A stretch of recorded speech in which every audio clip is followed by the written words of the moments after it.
বাংলাদেশে এই মুহূর্তে পরিস্থিতি অত্যন্ত জটিল হয়েছে এবং বাংলাদেশের পরিস্থিতি নিয়েই উদ্বিগ্ন রয়েছেন মুখ্যমন্ত্রী মমতা বন্দ্যোপাধ্যায়।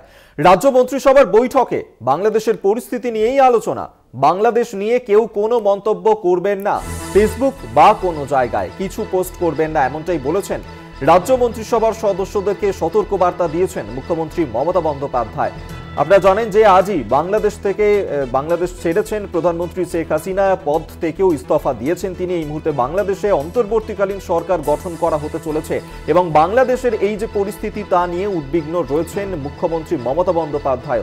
রাজ্য মন্ত্রিসভার বৈঠকে বাংলাদেশের পরিস্থিতি নিয়ে আলোচনায় আজকে মুখ্যমন্ত্রী তিনি বলেছেন যে বাংলাদেশ নিয়ে কেউ কোনো মন্তব্য করবেন না, ফেসবুক বা কোনো জায়গায় কিছু পোস্ট করবেন না।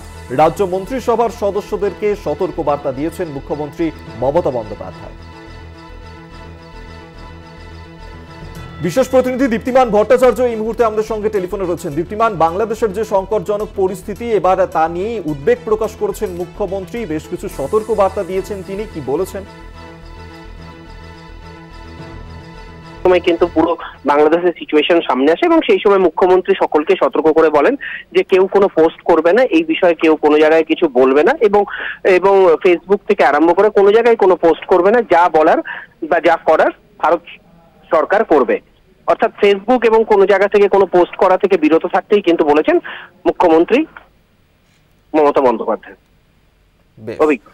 ধন্যবাদ তোমায়। বিশেষ প্রতিনিধি দীপ্তিমান ভট্টাচার্য আমাদের সঙ্গে টেলিফোনে ছিলেন। আপনাদেরকে আরেকবার জানিয়ে রাখবো, বাংলাদেশের যে সংকটজনক পরিস্থিতি তা নিয়েই এবার উদ্বেগ প্রকাশ করেছেন মুখ্যমন্ত্রী মমতা বন্দ্যোপাধ্যায়।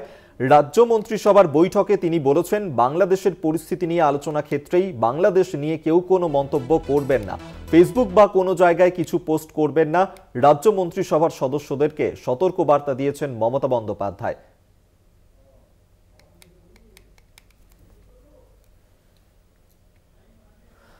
বাংলাদেশে অন্তর্বর্তীকালীন সরকার এই মুহূর্তে গঠন করা হতে চলেছে এবং আজই পদত্যাগ করেছেন শেখ হাসিনা, বাংলাদেশ ছেড়েছেন তিনি।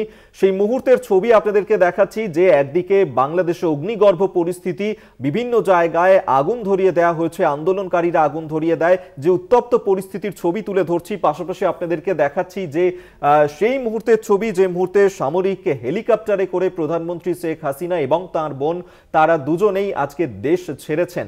সেই মুহূর্তের ছবি পাশাপাশি আপনাদের সামনে আমরা রাখছি এবং সেনা প্রধান জেনারেল ওয়াকারুজ্জামান তিনি জাতির উদ্দেশ্যে ভাষণে স্পষ্ট করে দিয়েছেন অন্তর্বর্তীকালীন সরকার এই মুহূর্তে গঠন করা হতে চলেছে বাংলাদেশে এবং আজই বঙ্গভবনে তারা যাবেন, রাষ্ট্রপতির সঙ্গেও তারা আলোচনা করবেন।